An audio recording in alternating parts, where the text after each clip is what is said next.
La TVT au cœur de l'information.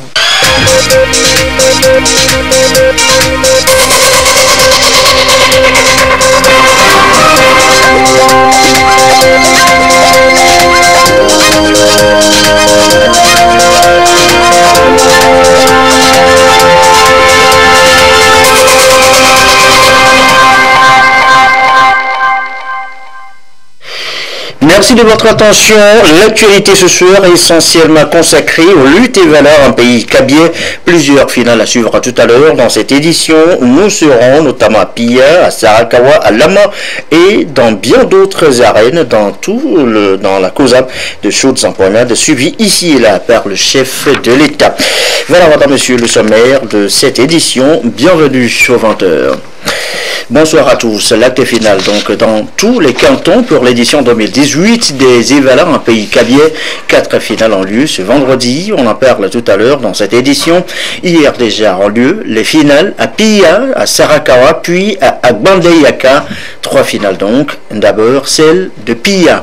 Elle a opposé les Évalars de Koda, Kachika et Awidina à la coalition Akeilao, Kiwude et Djamde. La confrontation a tourné à l'avantage de la coalition Akeilao. De chaudes empoignades, vous disais-je, dans les arènes en présence du chef de l'État. Le récit de Tchassim Nabaka.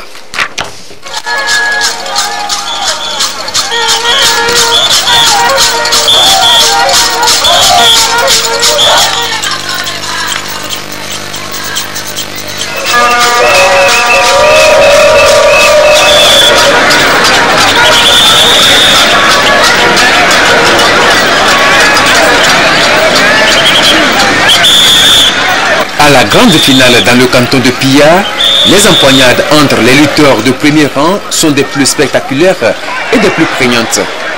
Les Évalars de Koda, Pita, Kadika et Aoudina ici en rouge et leurs congénères de Akeilao, Kiwude et Djamde en blanc ont rivalisé de force, d'endurance, de ruse et de technique pour remporter un maximum de victoires.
La victoire lors des empoignades est très importante, aussi bien sur le plan collectif qu'individuel.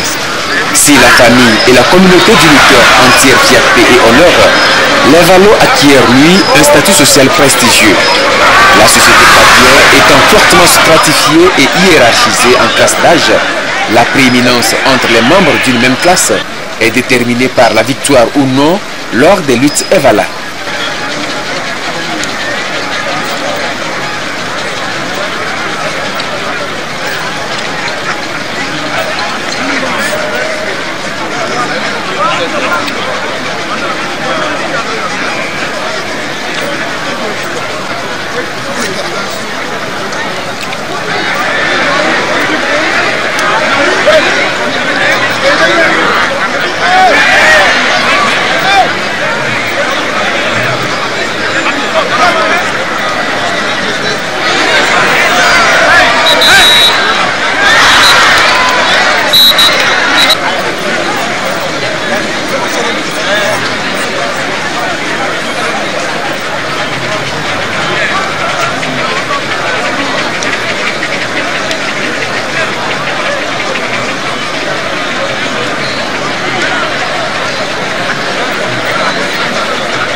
Au-delà de l'aspect initiatique traditionnel, Evala est une expression vivante de la culture kabyère.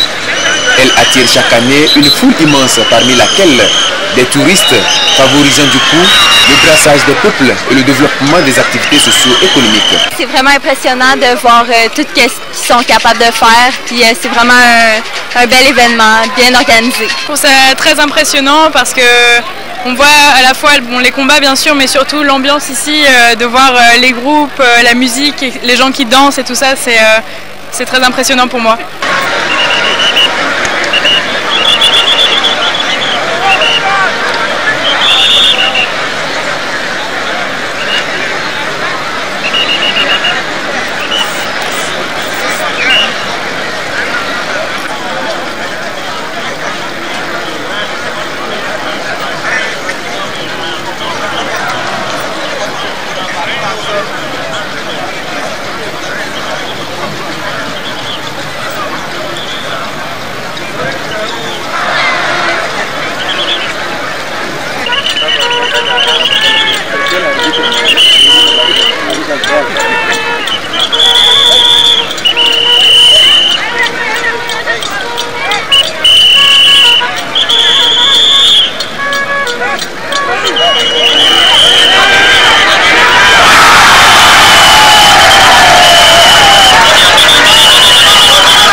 Au décompte final, les lutteurs de Akei, Lao, Kiude et Chamder ont été les meilleurs. Ils ont dominé ceux de Koda, Pitor, Kajika et Awidena sur un score de 33 points contre 12 au niveau des Evala et 34 contre 13 au niveau des Ahosa.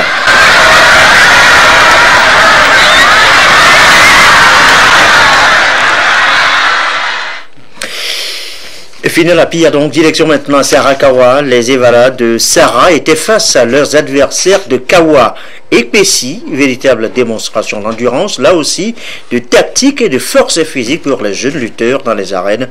Le chef de l'État était représenté à Sarakawa par le ministre Tchakpede. Images et commentaires de Nestor Mouzou et notre bureau à Kara.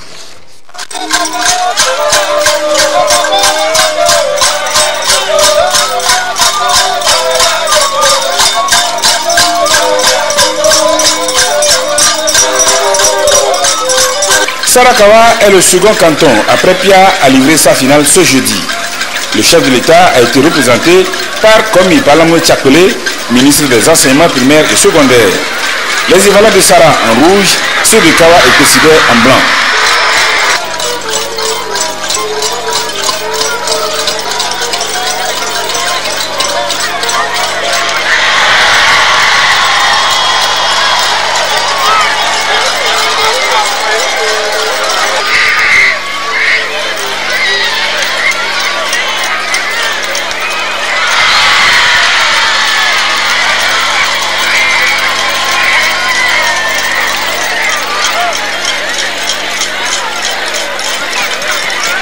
Les luttes requièrent des initiés la technique, la ruse et la force physique.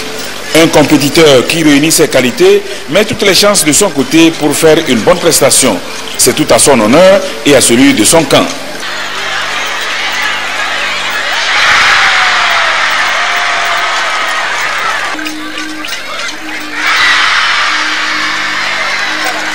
Pour cette année, les Evala de Sara battent ceux de Kawa et Pessidé d'une courte tête, 8 contre 6.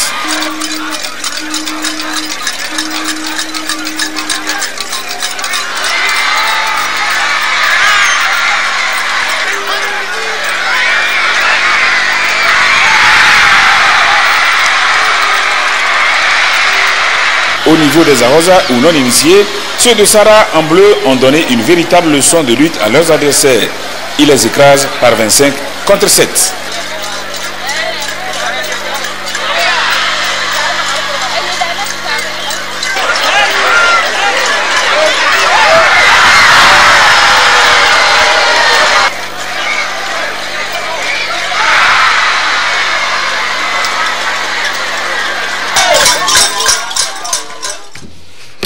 Autre théâtre d'affrontement est toujours pour le compte des finales, Agbandé Yaka, duel des Agbandé Yaka, et c'est Agbandé Yakao qui a dominé Agbandé Yaka bas devant un public admiratif, vous allez le voir. Le chef de l'État sur place a été représenté par le ministre Gilbert Bahara. Reportage de Nestor Mozo toujours.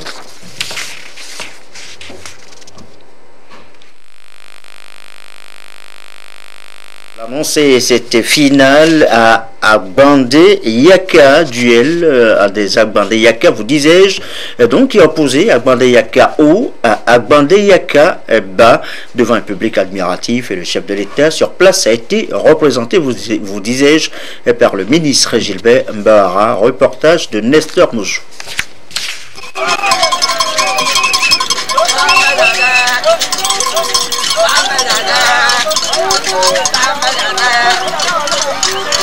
Agbandé Yaka haut en vert, Agbandé Yaka bas en jaune. Voilà l'affiche de la finale dans le canton d'Agbandé Yaka de la préfecture de Dufelgou. C'est le seul canton de cette préfecture qui pratique les luttes Evala. Le ministre de la fonction publique, Gilbert Bahara, a représenté le chef de l'État.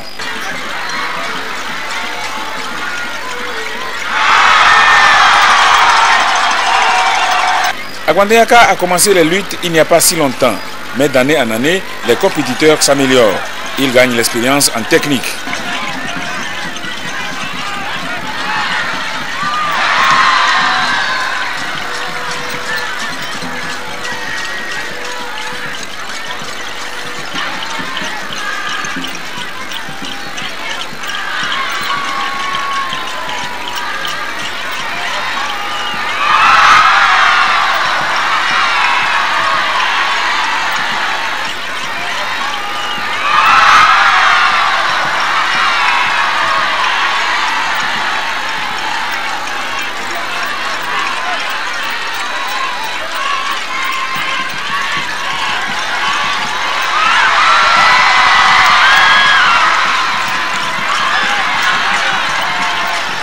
comme à Sarakawa, ici aussi le score a été très serré au niveau des Evala.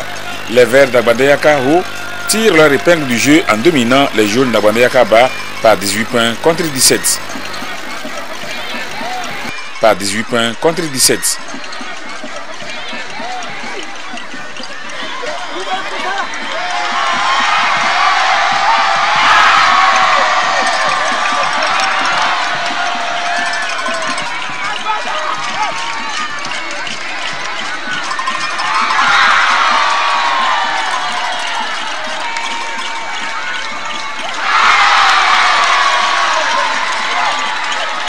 Chez les Ahosa, Agbandeyaka Ho conserve la victoire.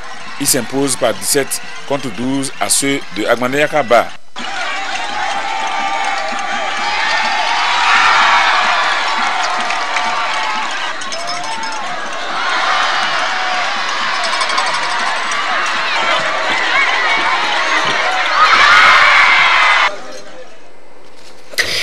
Retour, je vous le disais aussi dans les titres sur les finales du jour, 4 au total. Et d'abord Koumeya, la coalition Keweye a affronté celle de Piou, finale suivie par le chef de l'État, le récit de Nestor Mozo.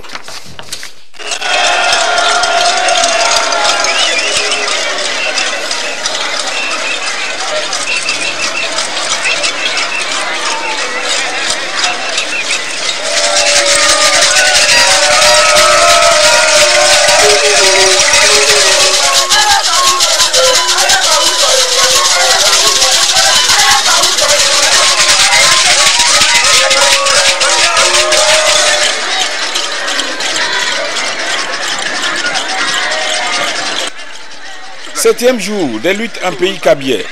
Koumeya, premier terrain des empoignades ce vendredi.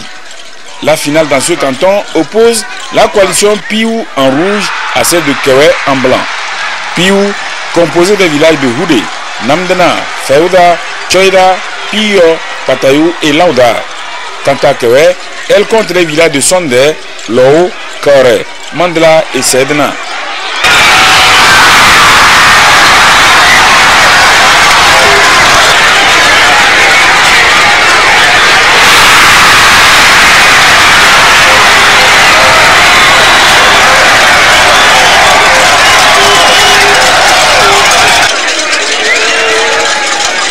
Dès le départ, les lutteurs de la coalition Kewe ont affiché leur détermination en prenant de l'avance.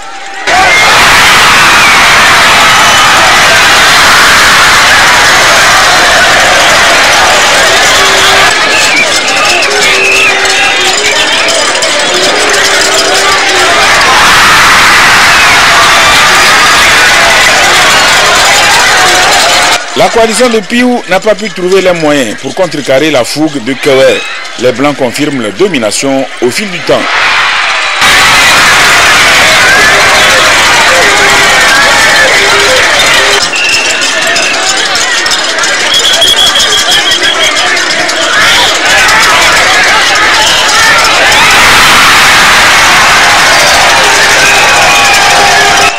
Au décompte final, Kewe inflige une lourde défaite à Piou, 26 contre 11.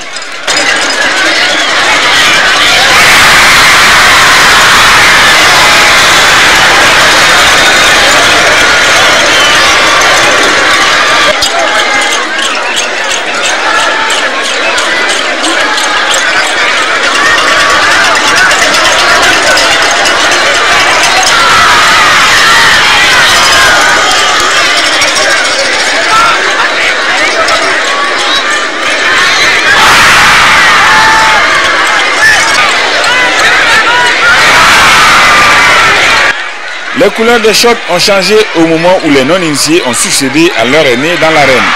Les Ahosa de Piou sont en vert et ceux de Kewe en bleu. Tout comme leurs Evala, les Ahosa de Kewe ont malmené leurs adversaires de Piou.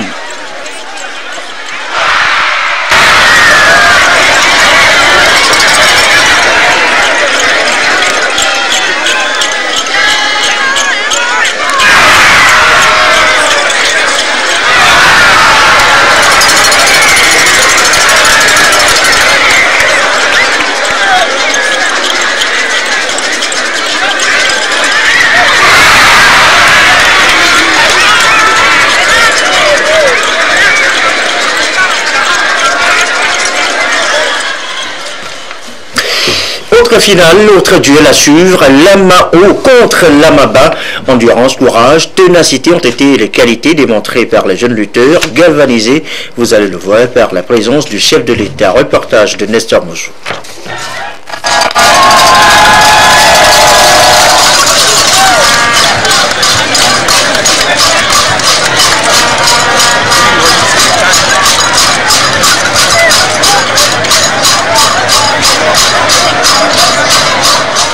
En quittant Kouméa, c'est au lycée de Lamakweda que le président de la République s'est rendu. Là, les lutteurs de Lama-Haut ont rendez-vous avec ceux de Lama-Bas pour la finale dans le canton. Comme toujours, Lama-Haut en blanc et Lama-Bas en rouge.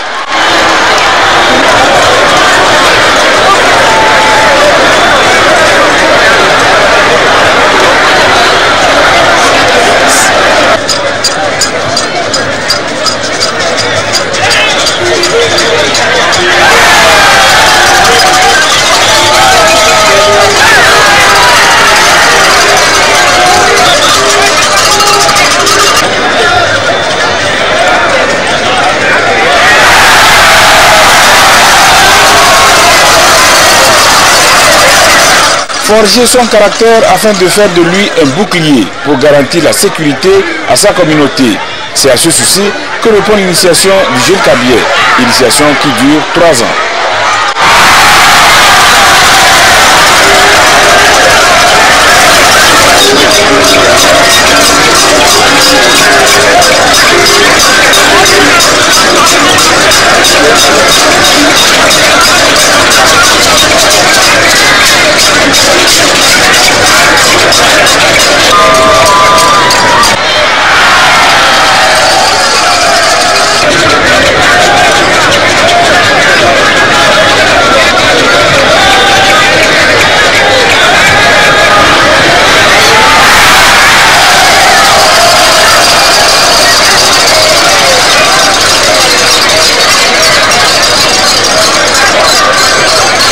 Certes, Evala constitue une pratique qui suscite une certaine agressivité des compétiteurs.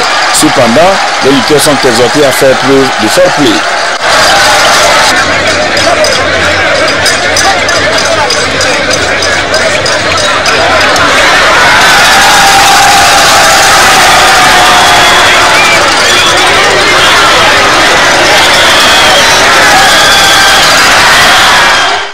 De cette confrontation entre Lama-Haut et Lama-Bas, ce sont les lutteurs de Lama-Bas qui s'en sortent bien. Les rouges gagnent par 20 contre 6.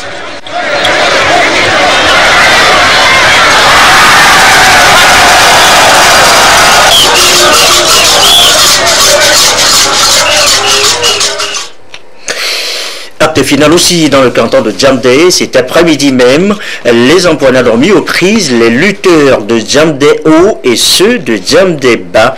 Victoire à l'arrivée de Djamdé Haut et ceux devant le président Fornia Singbe. Un reportage de Luc Assis cette fois.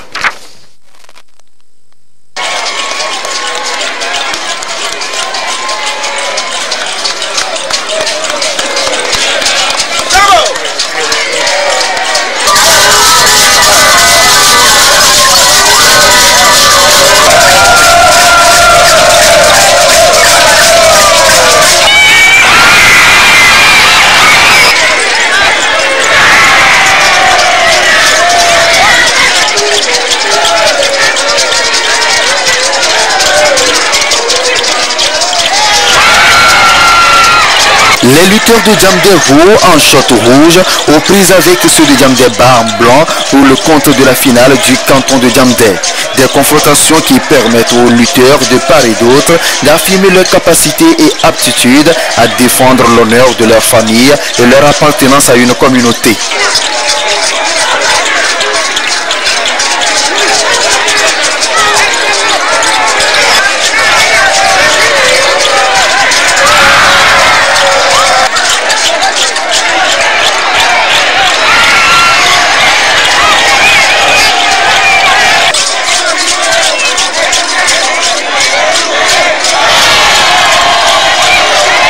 Les luttes traditionnelles Evala en pays kabyais sont une épreuve de force physique, de ruse et d'endurance à laquelle est soumise le jeune pour qu'il signe son passage à l'étape adulte par sa bravoure.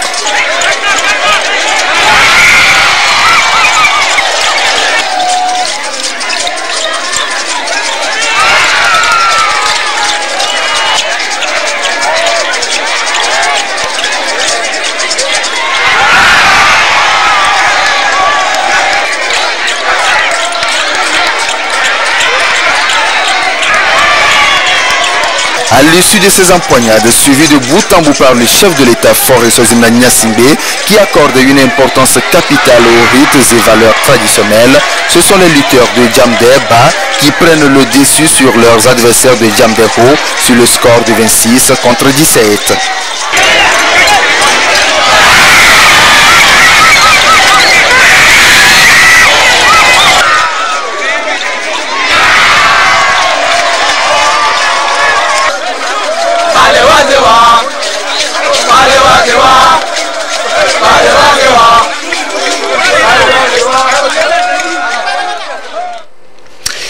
Et cette dernière finale à suivre ce soir, Kassi, Dema et Lambda lancés contre Kadjaoulung et Pangalo.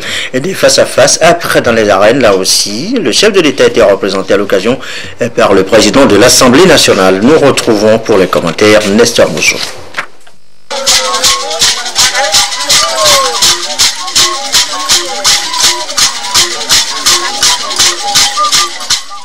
Le centre artisanal de Landa, théâtre de la finale des luttes traditionnelles Evala dans ce canton.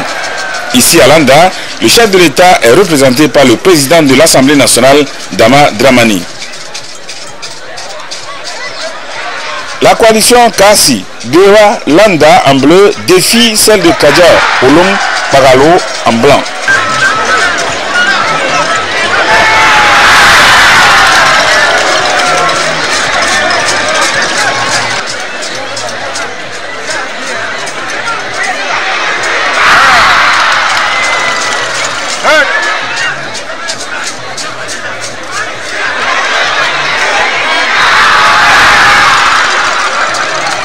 Épreuve physique, Evala prépare le jeune à la vie d'adulte et constitue un passage obligé, d'autant plus que la société kabyère est structurée en classe d'âge.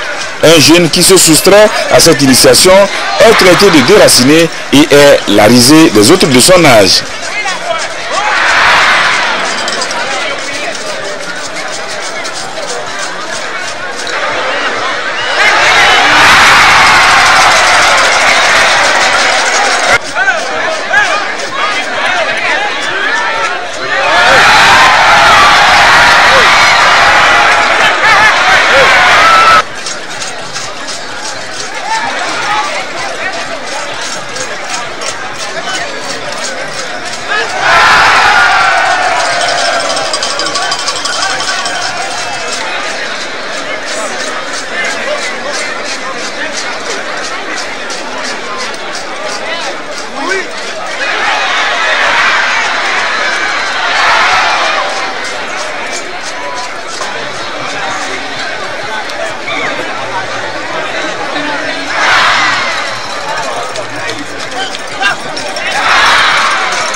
Au terme de cette finale, la coalition Kadja Olum Pagalo s'impose par 20 points à 17 pour Kassi, Dewa, Landa.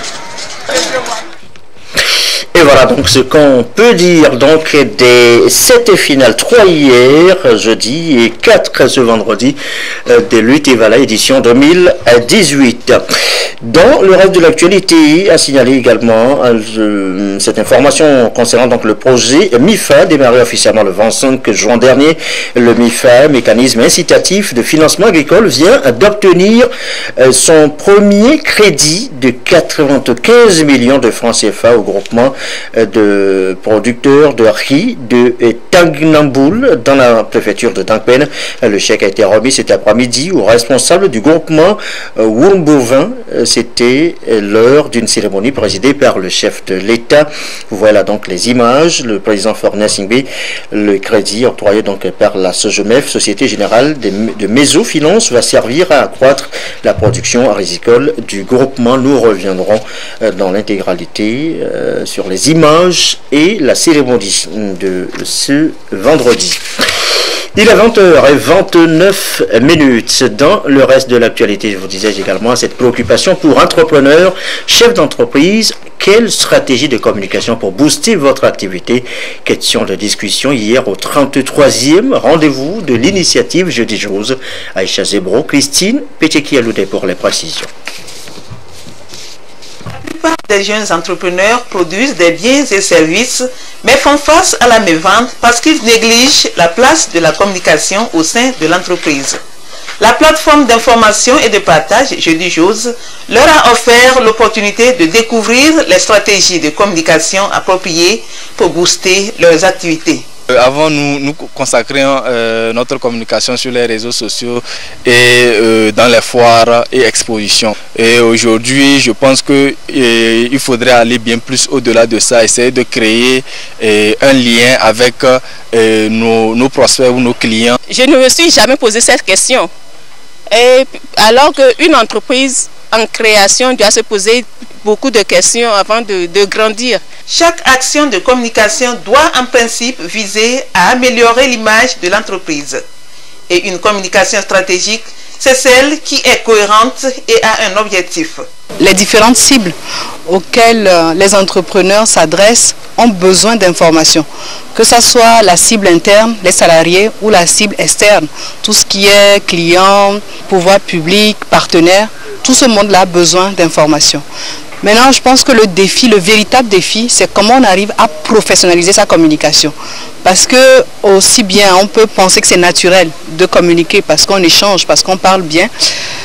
Aussi, arriver à avoir une démarche de communication d'entreprise qui est professionnelle recèle plus d'inventivité, demande de créativité et demande qu'on s'adresse à de véritables professionnels.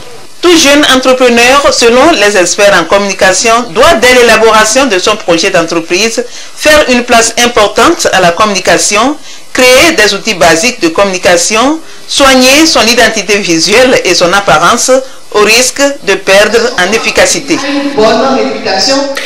Un mot de l'actualité à l'étranger, à Dakar, l'opposition appelait à une grande marche ce vendredi après-midi, une manifestation autorisée par le préfet de la capitale pour dénoncer, critiquer l'autorité de son chef, Macky Sall, un président accusé de tout faire pour éliminer ses opposants, notamment Khalifa Sall, le maire de Dakar, qui est en prison depuis près de 500 jours, et Karim Ouad, le fils de l'ancien président qui vit en exil au Qatar.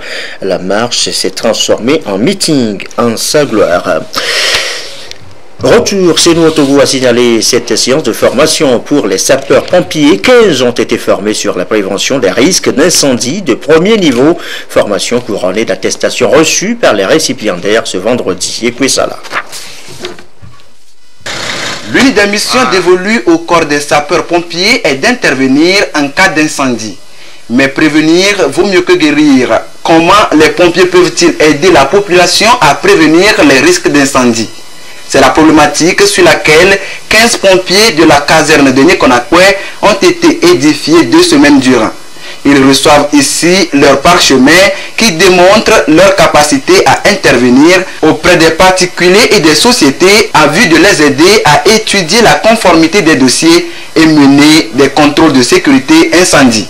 Vous arrivez dans l'établissement, vous voyez, ils confondent, par exemple, ils mettent certaines choses qu'il ne fallait pas mettre, puisqu'il n'a pas eu des conseils. Et un jour, vous attendez que c'est comme ça, on vous appelle qu'il y a incendie, et vous arrivez, c'est même pas possible. Comment le bâtiment est construit, sans prendre en compte les sapeurs-pompiers, vous voyez que non, pour intervenir, c'est des difficultés. Donc, dans l'ensemble, la formation s'est bien passée et que c'est une bonne formation. On leur a appris à étudier les dossiers, à la conception au niveau des permis construire, des autorisations de travaux, mais également on les a formés également en visite de sécurité sur le terrain pour leur faire appréhender le classement de l'établissement, les sorties de secours, le système d'alarme, l'implantation du bâtiment, de telle manière à prévenir tout risque d'incendie dans cet établissement, mais surtout préserver en premier lieu les vies humaines pour qu'ils puissent sortir de l'établissement en toute sécurité avec tous les moyens qu'on leur a enseignés, mais également limiter la propagation d'un incendie si elle prenait forme dans cet établissement, de telle manière qu'on puisse intervenir dans de bonnes conditions dans cet établissement et éviter une catastrophe. Cette formation a été organisée par l'entremise de la coopération française. C'est pour permettre au corps des sapeurs-pompiers d'être davantage au service des populations. Et le stage là qu'on vient de clôturer aujourd'hui permet à nos sapeurs-pompiers d'aider et les maisons d'habitation et les établissements recevant du public de faire en sorte que l'incendie soit évité. Il est très important pour nous, à l'heure où tout le corps des sapeurs-pompiers est en chantier d'extension et que tout le territoire n'est pas encore couvert, je veux dire au plan opérationnel, de préconiser la prévention pour éviter qu'on ait des sinistres. À la caserne de Nikonakwe, 400 pompiers interviennent dans diverses opérations au secours des populations. Le représentant du ministre de la Sécurité et de la Protection civile a salué tout ce qui se fait au niveau du gouvernement pour permettre à ce corps d'atteindre les objectifs qui lui sont assignés. Et puis ce gala de boxe en pleine lutte et valeur en pays cabier, de la confrontation là aussi face à un adversaire direct, juste les règles de jeu diffèrent, de la boxe donc avec dans ici le ring, le Togolais Prince Lorenzo et l'Allemand Kurnaz Dogan. Et c'est le Togolais qui l'emporte, le film du combat avec Lucassi. Face sur le ring, le champion du monde, poids moyen sont 12 kg, le Togolais Prince Lorenzo et l'Allemand Kurnaz Dogan, champion de la catégorie en 2015. Les deux boxeurs s'affrontent pour la première fois en professionnel après leur confrontation en amateur. Âprement disputé, avec la rage de vaincre exprimée par les deux compétiteurs, c'est à la deuxième minute du 7e round que le Togolais a pris le dessus sur son adversaire qui est battu sur un arrêt technique.